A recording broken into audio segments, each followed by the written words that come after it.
Magandang hapon sa mga tagapakinig ng Libreta Tagalog Horror Stories. Ang susunod kong kwento ay hango naman sa kwento ng isang bata. Nagmula ang pamilyang ito sa lungsod ng Cebu. Ang batang ito daw po ay napakatahimik. At di man lang lumalabas ng bahay, mas gusto pa raw nito ang maglaro ng nag-iisa. Kwento ng mama nito, Web Santo daw po noon, at naglalaro ang batang ito. Iniwan niya ang kanyang anak at sandali siyang lambas para bumili ng gulay para sa kanyang lulutuan. Nang pagbalik niya ay nakita niya nakahiga na ang kanyang anak, tanging nasambit na lamang niya ay ang bilis naman makatulog ng anak ko. Kaya naman daw ay binuhat niya ang kanyang anak at inilipat ito sa kwarto. Hanggang sa mananaghalian na ay hindi pa rin nagigising ang bata. Natatarante na silang mag-asawa kung bakit di na magising ang anak nila. Hanggang sa dinala na nga nila ito sa hospital, at sinabi ng doktor na misis wala na pong buhay ang anak nyo.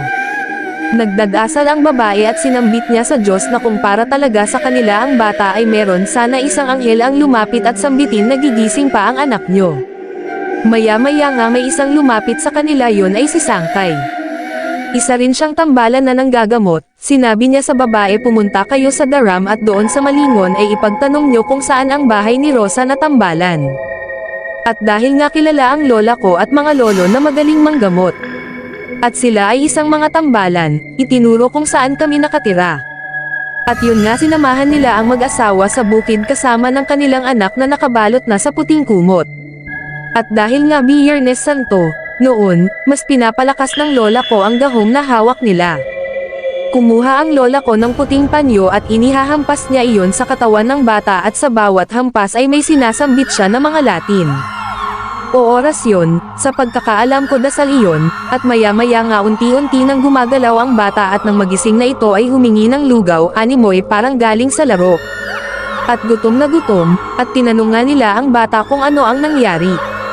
Nagkwento nga ito at sinabi na niyaya daw siya ng maliit na tao, at dinala siya sa napakagandang playground, hanggang sa may ibinigay daw sa kanya na pagkain, at tumanggi naman ang bata, at sinabihan siya na hindi na siya makakauwi. At maya-maya nga ay may tumatawag daw sa kanya na boses matanda, at yun nga ang lola ko, at ang sabi daw ay sumunod daw siya at uuwi na sila, sa mga magulang niya. Kaya talaga nakakabilib ang kakayahan ng mga lolo at lola ko, patay na kaya pa nilang buhayin.